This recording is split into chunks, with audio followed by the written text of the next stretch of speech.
자, 우리 하나님 말씀은 누가복음 6장 다시 한번 46절부터 49절.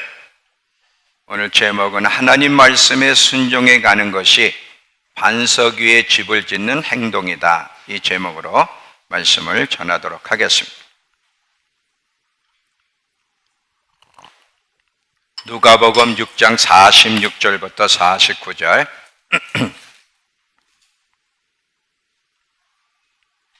피셨죠?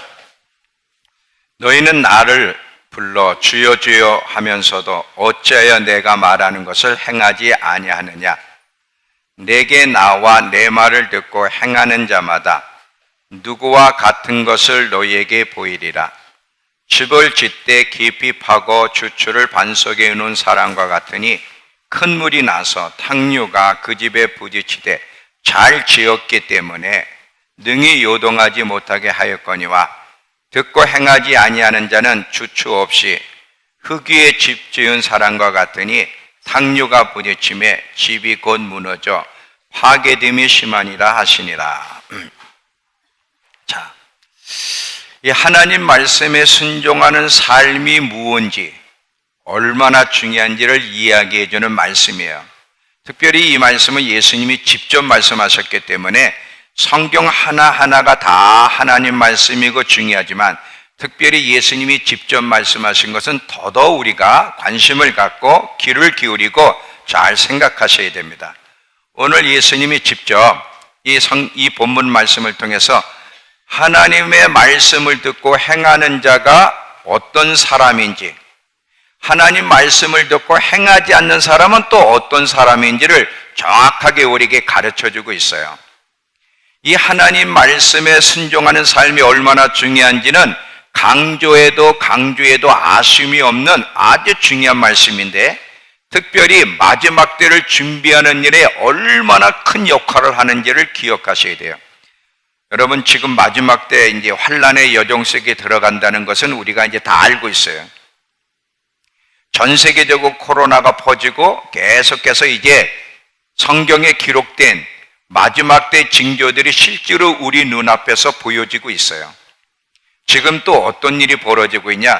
여러분, 제가 옛날에 영상에 2011년도 미국에서 이제 몸 안에 칩을 집어넣어가지고 마트에 들어가서 물건 다 사가지고 그냥 나오면 나올 때 이 스캐너에서 찍혀가지고 모든 계산이 자동적으로 해야 되는 거, 여러분 그 영상 본 적 기억이 있죠? 2011년도에 미국에서 앞으로 이런 시대가 올 거라고 광고했는데 이제 그 시대가 이미 펼쳐졌죠. 여러분 그 인터넷에 아마존 고라고 하는 거 보세요. 미국 아마존 그 세계 최대 그 슈퍼마켓 아마존 회사와 우리나라에서도 똑같은 모양으로 지금 이제 여러분들이 들어가면 물건 무조건 사오기만 하면 돼요. 사오고 나가면 저절로 계산이 다 돼. 이미 우리나라에도 시행됐어요. 이제 GS마트, 홈플러스, 이마트 곧 시행할 겁니다. 이미 시행됐으니까. 그러니까 어떻게 그런 일이 벌어져? 센서와 여러 개의 카메라를 달아가지고 그냥 자동적으로 나에 대한 신상이 그냥 나오는 거예요. 얼마나 편리해. 이제 몸 안에 칩만 집어넣으면 이제 모든 게 다. 주민등록 가지고 다닐 필요도 없고 여권 가지고 다닐 필요도 없고 그냥 카드도 필요 없어. 몸만 왔다 갔다 하면 모든 게 다 되는, 하나님을 모르는 사람에게는 기가 막힌 세상이에요. 근데 예수를 믿는 사람들에게는 두려운 세. 주님의 재림이 가까웠고 환란의 여정 속에 곧 들어가겠구나 우리는 알게 되는 거예요. 정말 잘 준비해야 되는데 이 마지막 어려운 여정, 가장 큰 태풍이 몰아칠 텐데 이 마지막 어려운 여정 속에 믿음을 지키고 넘어지지 않으려면 어떻게 해야 되는가? 하나님 말씀에 순종하는 것이 마지막 때를 준비하는 데 엄청난 역할을 한다는 것을 기억하셔야 돼요. 하나님 말씀에 순종하는 것은 쉽지 않아요. 왜 쉽지 않아? 우리 육이 죽어야 순종하는데, 자, 예를 들면 원수를 사랑하는 게 어렵잖아요. 내가 죽지 않고는 원수를 사랑할 수가 없어. 그러니까 하나님 말씀에 순종한다는 것은 어려워. 육이 죽어야만 가능하지만, 어렵지만 그래도 하나님 말씀에 반드시 순종해야 될 이유가 있어요. 왜냐하면 순종에는 많은 유익이 있기 때문에 그래요. 순종의 유익을 이야기하려면 너무 많아서 다 설명할 수 없지만 오늘 핵심적으로 두 가지만 이야기하려고 합니다.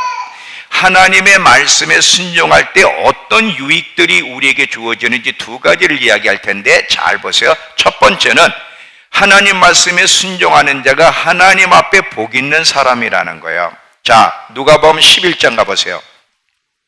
누가복음 11장 27절부터 28절.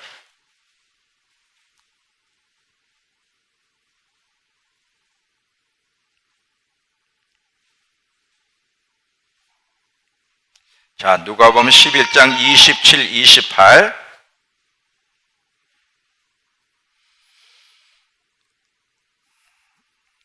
이 말씀을 하실 때에 무리 중에서 한 여자가 음성을 높여 이르되 당신의 벤 태와 당신을 먹인 젖이 복이 있나이다 하니 예수께서 이르시되 오히려 하나님 말씀을 지키는 자가 복이 있느니라 하시니라.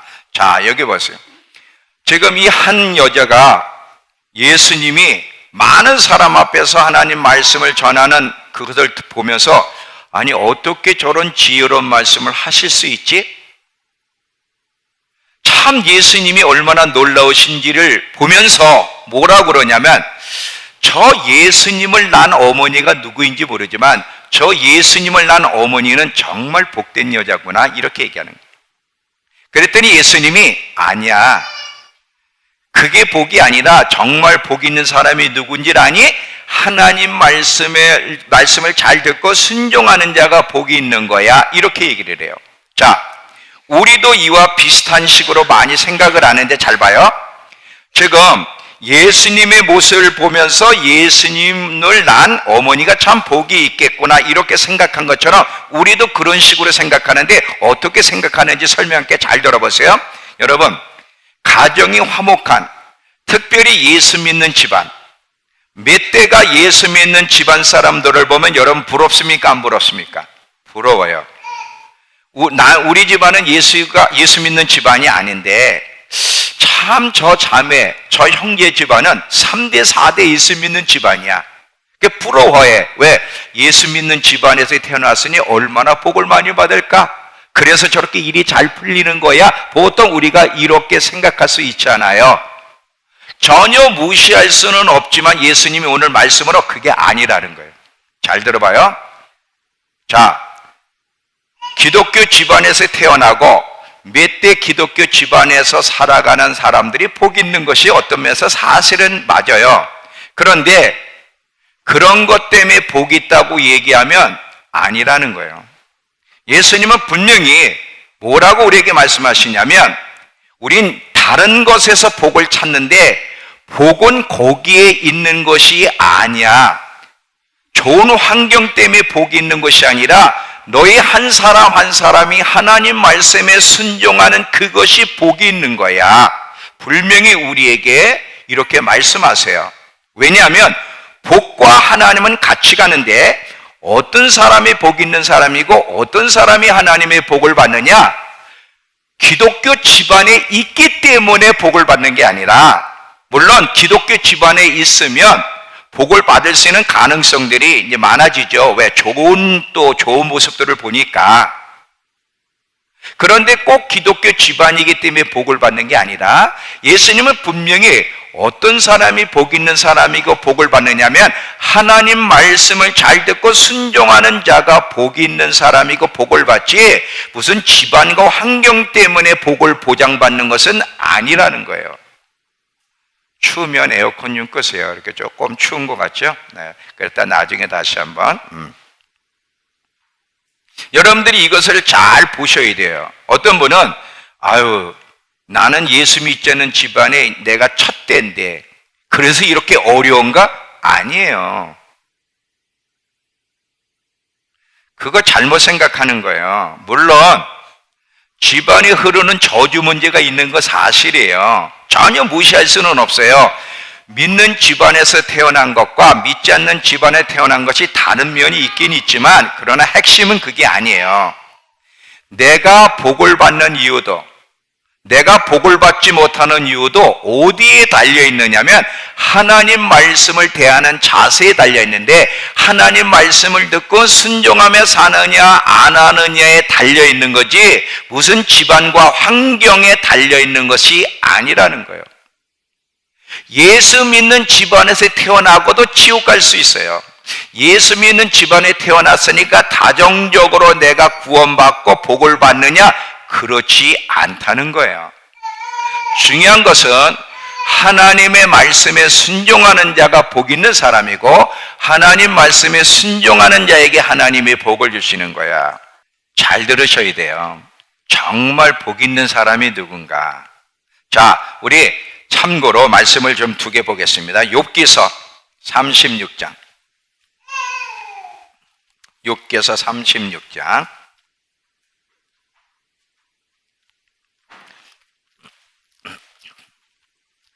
11절과 12절을 보시면,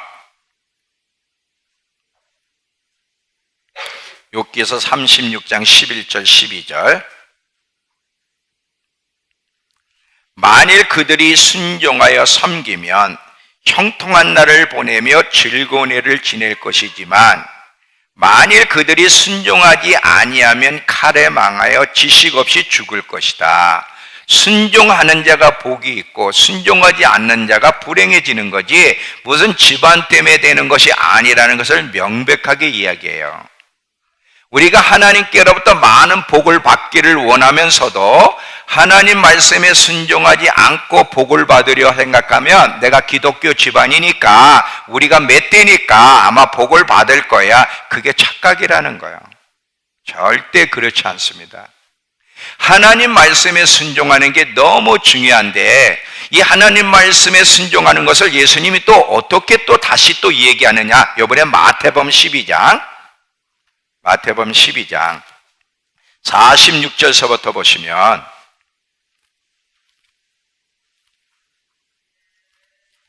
마태복음 12장 46절서부터 50절까지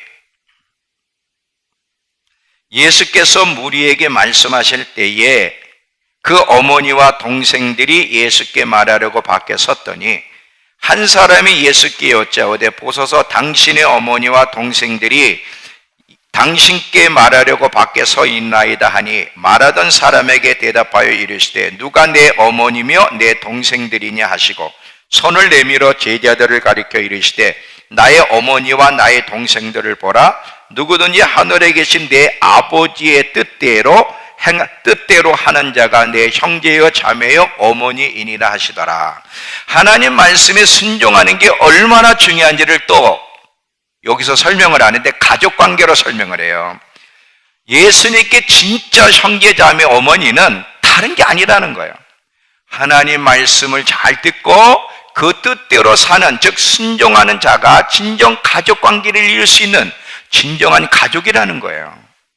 그러니 하나님 말씀에 순종하는 것이 얼마나 중요한지를 예수님이 직접 말씀하시면서, 진정 복 있는 것은 환경에 좌우되는 것이 아니다.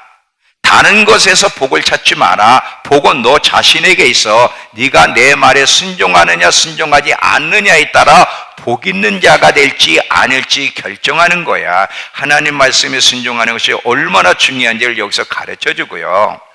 두 번째로, 하나님 말씀에 순종하는 게 얼마나 중요하냐면, 말씀에 순종하는 것이 반석 위에 집을 짓고 있는 행동이기 때문에 중요한 거예요. 반석 위에 집을 짓는다. 자, 오늘 누가복음에 보면 반석 위에 집을 짓는 것은 말씀대로 순종하는 거예요. 순종하게 되면 이 주초를 잘 파서 기초를 잘 닦아놓고 그 위에 집을 짓기 때문에 큰 홍수가 나고 탕류가 막 흙탕물로 막 범벅이다 막 물이 몰아쳐도 너무 튼튼하게 집을 잘 졌기 때문에 무너지지 않는데, 내 말을 듣고 순종하지 않는 자는 주초 없이 기초 놓지 않고 모래 흙 위에다 집을 졌기 때문에 그건 그냥 무너진다는 거예요. 여러분, 이 땅에 살면서도 그런 일이 일어나지만 특별히 가장 큰 태풍, 환란이라는 태풍 가운데 넘어지지 않으려면 지금부터 반석 위에 집을 지어야 되는데, 반석에 집을 짓는 행위가 뭐다? 하나님 말씀 한 말씀 한 말씀에 순종하는 것이 반석에 집을 짓는 행동이요, 마지막 환란을 대비하는 행동이라는 거 잊지 마세요. 자, 이 누가복음 6장에 보면요, 어떤 내용들이 나오냐, 아주 소소한 사소한 이야기들을 쭉 예수님이 설명을 해요. 뭐 어떤 설명을 하냐, 제가 잠깐 이야기할게요. 원수를 만나면 원수를 사랑해라. 이 뺨을 치는 자가 있으면 다른 뺨도 내놔라. 겉옷을 달라고 하냐, 속옷까지 줘라. 비판하지 말고 잘못한 사람이 있느냐, 용서해 주라. 누가 너를 억울하게 하고 부당한 대우를 하냐, 참아라. 도움을 구하는 자가 있으면 원수라도 주라. 이런 자세한 내용들이 성경에 지금 6장에 기록되어 있는데, 6장뿐만 성경 전체에 보면 참 우리가 이 말씀을 들으면 어떻게 이렇게 살아? 우리 이렇게 억울하게 당해만 되나? 하면서 자기의 정당성을 찾으면서 왜 이렇게 살아야지 항변할 수 있지만, 그리스도인들의 삶은 다르다는 거예요. 자, 이 누가복음 6장에 다시 한번 보세요. 누가복음 6장에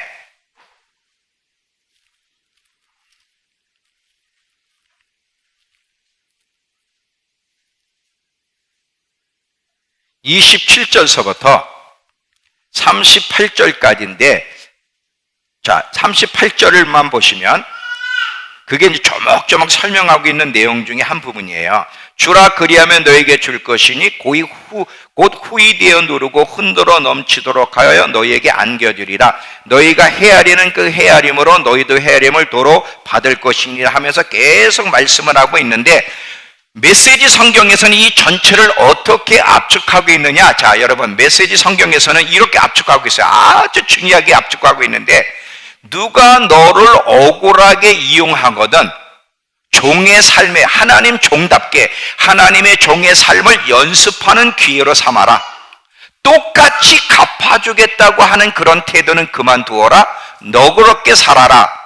여기 간단하고 유용한 행동 지침을 내가 너희에게 기록했다. 이렇게 돼 있어요. 자, 그리스도인들은 상황을 만날 때마다 어떻게 행동하는 것이 옳은지 행동 지침이 기록되어 있는데, 그런 문제, 억울한 문제를 만나고 누가 너희들을 억울하게 이용하는 것 같니? 그거 억울하다고 생각하지 말고, 보복하려고 생각하지도 말고, 그때가 바로 하나님 백성답게 행동할 수 있는 기회임을 알고 그 기회를 잘 써라. 이렇게 돼 있어요. 이해가 되세요? 이건 육을 가지고는요, 순정하기 어려워요. 아까 그랬잖아요. 우리가 항상 정당성을, 내가 잘못하지 않았는데 왜 내가 그렇게 해야 돼? 왜 용서해야 돼? 왜 줘야 돼? 난 잘못한 게 없는데. 우린 계속 정당성을 찾는데, 예수님은 그렇게 하면 안 된다는 거예요. 그리스도인의 삶은 결코 쉬운 게 아니에요. 어려워. 육을 죽이지 않으면 절대로 그리스도인의 삶은 안 되는 거예요. 잘 들어봐요. 순간순간 우리는 어려운 상황을 만나요. 그 상황을 만날 때마다 하나님 말씀에 계속 순종하게 되면 어떤 결과가 주어지냐, 잘 봐요. 우린 점점 갈수록 더 억울한 일을 만나고 더 부당한 대우를 받고 정말 우리를 죽이는 데까지 가게 되는데, 만약에 여러분들이 사소한 일 하나하나에서 참 힘들지만 하나님 말씀에 반응하며 살게 되면, 더 억울한 일, 더 힘든 상황을 만나면 그때는 그것 때문에 괴로워서 힘들어하지 않고 그 얽매에서 벗어날 수 있게 된다는 거예요. 자, 잘 들어봐요. 지금 참 억울한 일을 만났어. 너무 힘들어.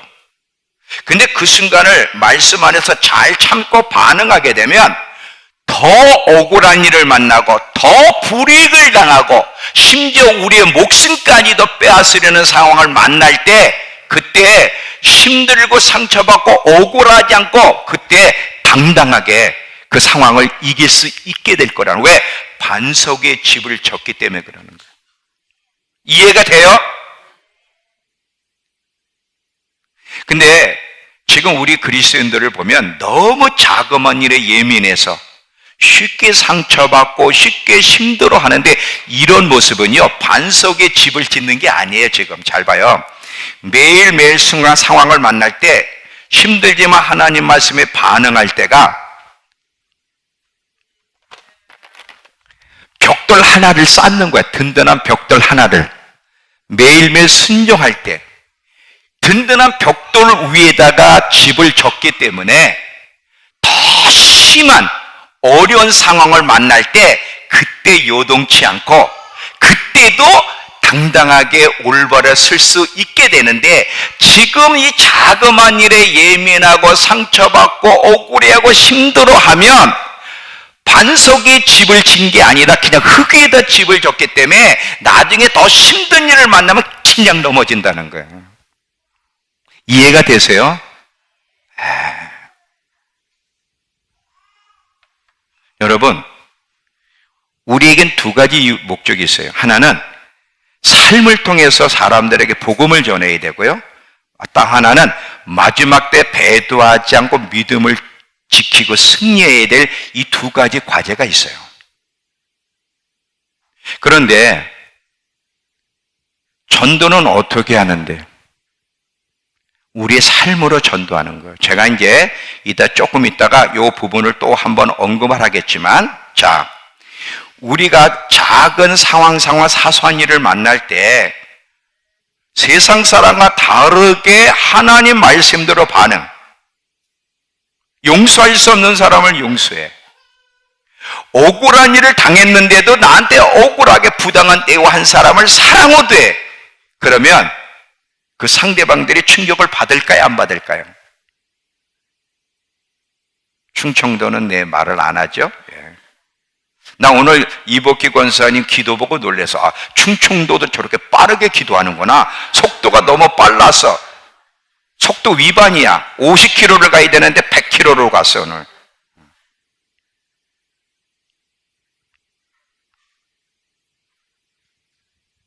충격을 받아요. 자, 제가 예를 드릴게요.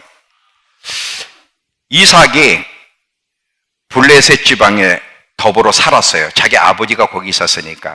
근데 그 땅에 기근이 들었어. 기근이 들었는데 하나님이 이삭에게 100배의 복을 주셨어요. 그 100배의 복을 보고 이삭이 잘 되니까 블레셋 왕이 화가 난 거예요. 우리 땅에서 나가라.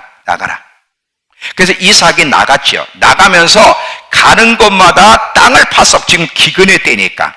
땅을 파는데 땅을 팔 때마다 블레셋 사람은 땅을 파도 물이 안 나오는데 이삭은 땅을 팔 때마다, 그 종들이 땅을 팔 때마다 물이 나오는 거야.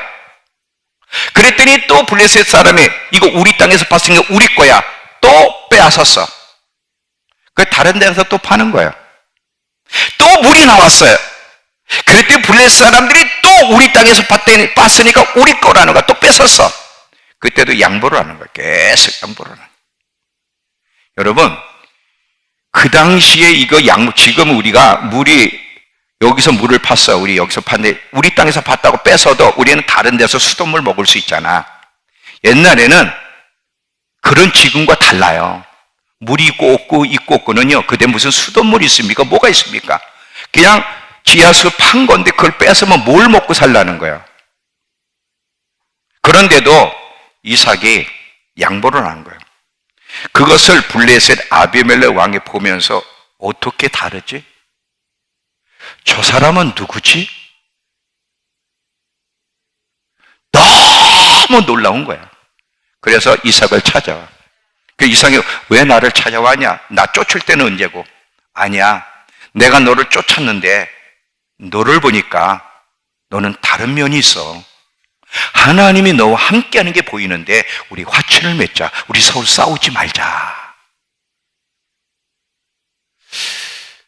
이방왕 블레셋 아비멜렉이 뭘 보고 화친하자고 찾아왔어요? 이삭의 그 모습을 보고. 너그러운 모습을 보고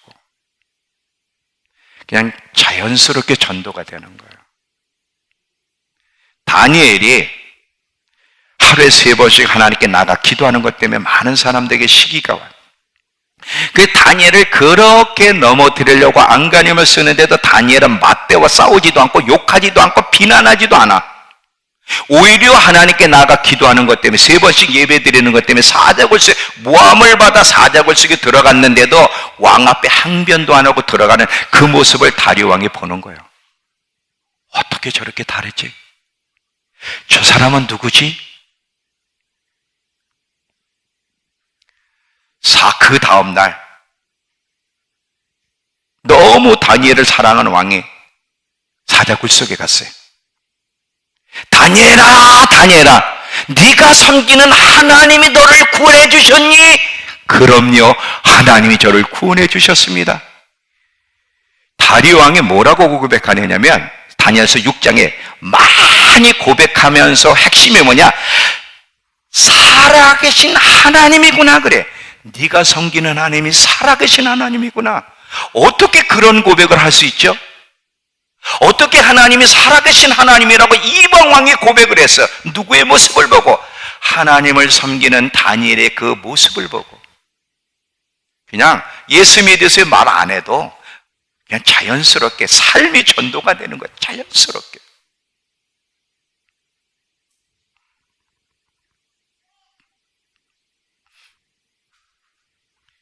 이 사명이 우리에게 있어요. 마태복음 5장 가보세요. 마태복음 5장.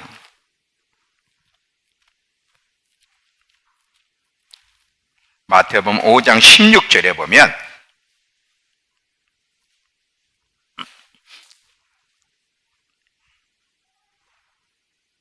마태복음 5장 16절 죄송합니다.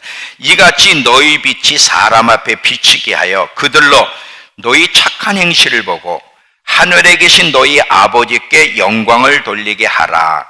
이 말이 메시지 성경에서는 어떻게 표현되어 있냐면 너희가 다른 사람에게 마음을 열면 잘 대해주면 이런 말이에요. 그들도 너희에게 자극을 받아 하나님께 하늘에 계신 자비로우신 아버지께 마음을 열게 될 거다. 잘 봐요. 잘 봐요. 너희가 원수에게 자비를 베풀어 마음을 열면 그 원수가 네 모습을 보고 네가 섬기는 하나님을 향해 마음을 열 거다 이렇게 돼 있어요. 하나님이 어디 있어? 하나님이 있으면 보여줘봐.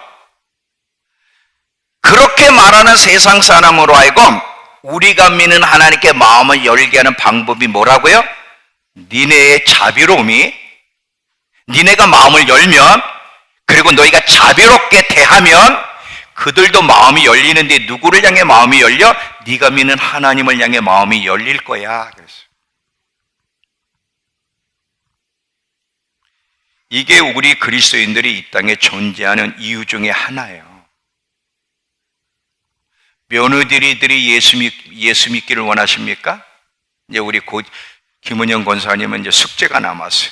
예수 믿지 않은 며느리가 이제 시집 들어왔는데 그 며느리를 예수 믿게 할 거냐 안 할 거냐는 그 여인에게 달린 게 아니라 우리 김은영 권사님에게 달렸어요. 김은영 권사님. 그렇잖아요. 하나님을 본 적이 없고 평생 믿지 않고 산 사람이 어떻게 하나님을 믿을 수 있어? 봐야 될 거 아니야. 저와 여러분의 모습을 보고.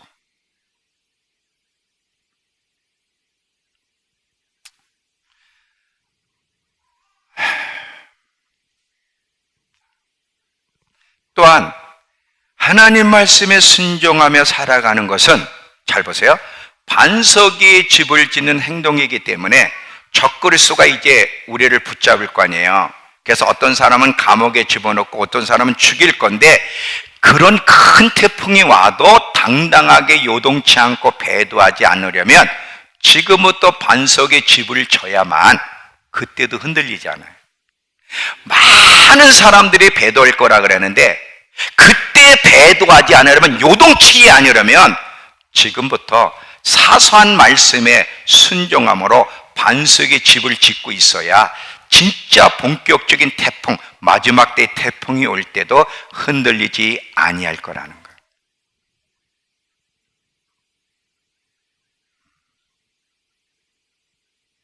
이해가 되시죠? 그러니까 저와 여러분이 만나는 모든 상황 우연은 없어요. 다 이유가 있는 거예요. 다 이유가 있는 거예요. 누군가 여러분을 이유 없이 욕합니까? 억울하게 대해요? 부당하게 대합니까? 어떤 이유든 거기엔 다 이유가 있어요.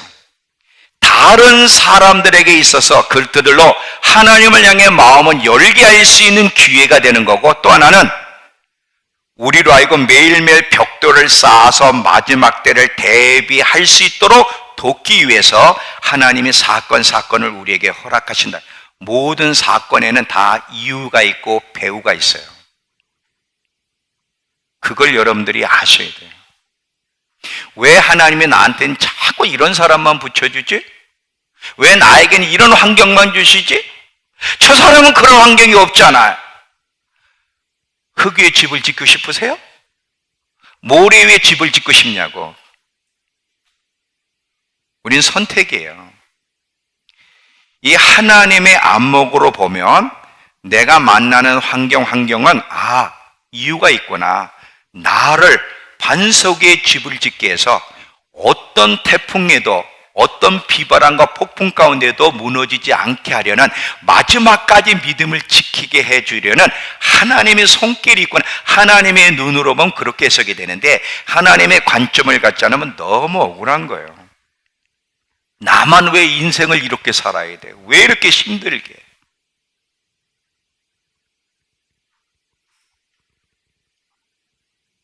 마지막 때 여러분이 넘어질지 믿음을 지킬지는 지금 여러분 매 순간순간 만나는 상황에 순종함으로 벽돌 하나하나를 쌓으며 반석 위에 집을 짓는지 아니면 모래 위에 집을 짓는지에 따라서 마지막 때 여러분이 서 있을지 넘어질지가 결정될 거다. 이해가 되시죠? 그러니까 말씀에 순종하는 거 어려워요. 저도 어려워. 제일 어려운 게 용서할 수 없는 사람을 용서하는 거예요. 진짜 어려워요. 사람과의 관계는요, 막노동하는 게 훨씬 편합니다. 이 사람과의 관계에 피가 마르는 거는요, 너무너무 힘들어. 우리 송윤계 목사님이 온몸에 피부 난 걸 이렇게 걷어서 나한테 보여줬어. 이렇게 걷어서 보여줬는데 너무 징그러서 못 보겠어. 전체가 다 퍼져가지고. 근데 그게 안 나. 난 듯 하더니 더 안 나. 막 온몸이다. 거기다가 또 병원에 갔더니 신장 수치가 낮아가지고 또 심각해. 왜 그런 줄 알아요? 스트레스 때문에. 용서가 안 되는 거예요. 너무. 할머니들, 할아버지들 앉아가지고 반응을 하나, 알아듣기를 하나. 예배 때 다 졸고 앉아있고, 그러니까 막 속 터지는 거죠, 속 터져. 그런데다 또 막 대들고 말이죠. 그걸 주님 안에서 잘 극복해야 되는데 그게 안 되는 거예요. 그러다 보니까 이제 병으로 오는 거예요. 목회를 못할 정도까지. 제가 왜 이 얘기를 하냐? 그만큼 관계가 어려운 게 사실이라는 거예요.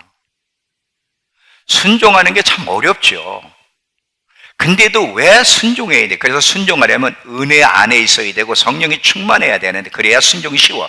그래도 순종해야 될 이유는 그것이 영혼들로 마음을 열어놓고 하나님을 받아들이게 할 수 있는 기회일 뿐 아니라, 마지막 때는요, 관계가 힘든 건 유도 아니야. 여러분 진짜 그 짐승 같은 적그리스도 아직 우리는 못 봤잖아요.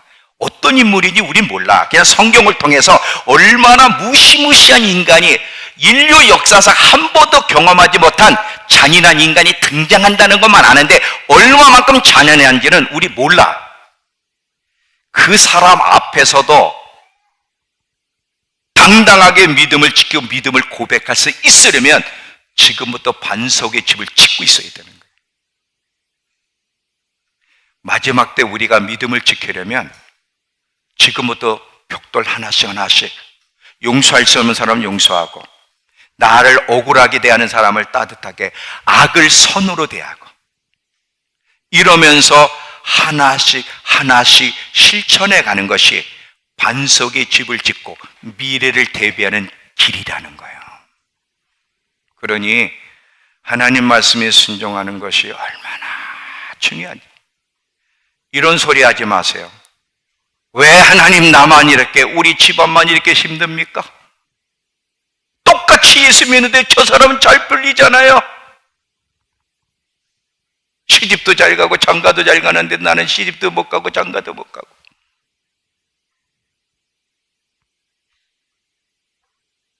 저 사람은 재정도 잘 풀리는데 나는 맨날 쪼들긴 하고.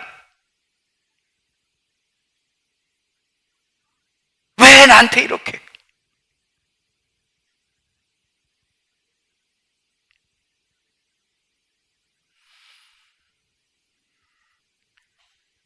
아사비가 그랬어요.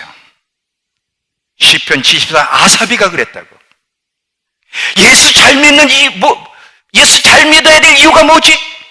나는 예수 잘 믿어도 고난만 있고 예수 엉터리는 믿는 저 사람은 저렇게 잘 되는데 예수 잘 믿을 이유가 뭐야? 예수 잘 믿는데 왜 우리 집안이 이렇게 어려워? 계속 불평하는 거예요. 원망하고.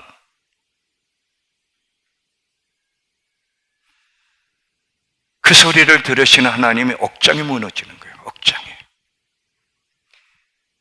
우리를 향한 계획이 있어서 우리를 향한 하나님 계획 때문에 잠시 그 일을 허락하시는데 우린 미래까지 보지 못해서 그래. 눈앞에만 보는 거지 영원한 세계까지 어마어마한 배도가 일어나는 그 미래까지 볼 수 없기 때문에 우리는 원망하고 불평하는 거예요. 그 미래를 조금이라도 본다면 하나님의 사랑이 느껴질 거야. 나를 잃고 싶지 않는, 넘어지도록 허락하고 싶지 않는, 배도의 편에 서지 않게 하려는 그 하나님의 사랑이 느껴지게 된다고.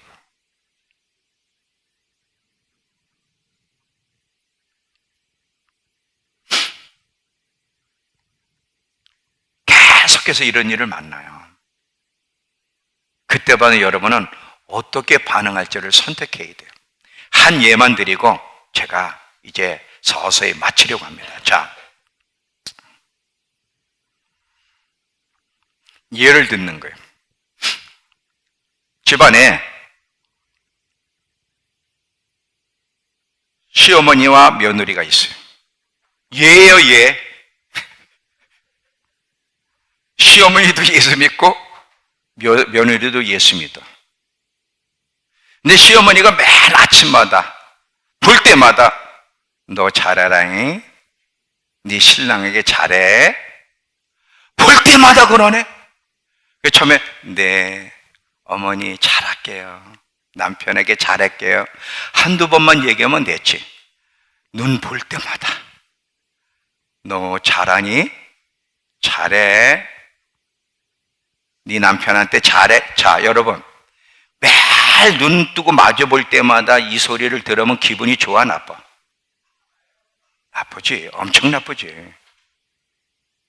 저 소리를 내가 언제까지 들어야 되지? 저분이든 나든 둘 중이나 죽기 전에는 뭐 끝나지 않겠네. 화딱지가 탁 나는 거예요. 그렇잖아요. 잘 봐요. 근데 질문 안 할게요. 너 잘해 하고 얘기하는 며느리 편에서 참 힘든 시어머니 누가 붙였을까? 옆에다가 누가 붙였을 것 같아? 그렇지.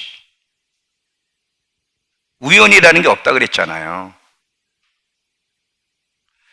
자, 지금요 시어머니는 무슨 역할을 하냐? 잘 봐요. 왜 그 환경을 허락하셨냐면, 너 잘해 그럴 때 확 속에 뒤집히면 뭘 체크해야 돼?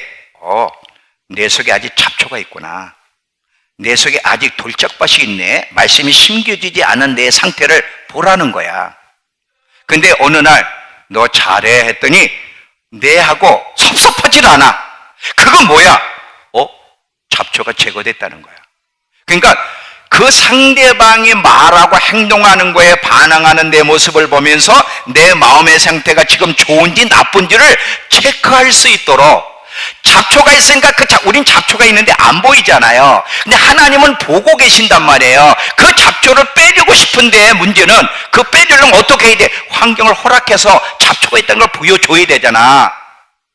너 잡초가 있어. 너 잡초가 있다니까 그거 빼. 그래서 시어머니 또 옆에 많은 사람을 붙이는 거예요. 우리를 체크해서 고쳐주고 싶으셔서. 이해가 되시죠? 이게 사랑이에요. 교정이 없는 건 사랑이 아니야. 내버려두는 게 사랑이에요? 잘못하고 있는데? 잡초가 있는데? 우린 사랑의 개념을 잘못 알고 있어요.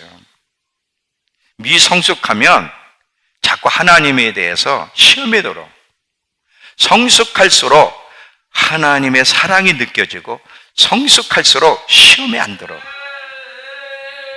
그래서 성숙해가는 것이 그래서 중요한 것이죠. 자, 이제 결론을 맺습니다. 여러분, 매일매일 우린 다양한 상황을 만납니다. 매일매일 원하지 않는 다양한 상황을 만나는 이유는 뭘까? 늘 생각을 해요.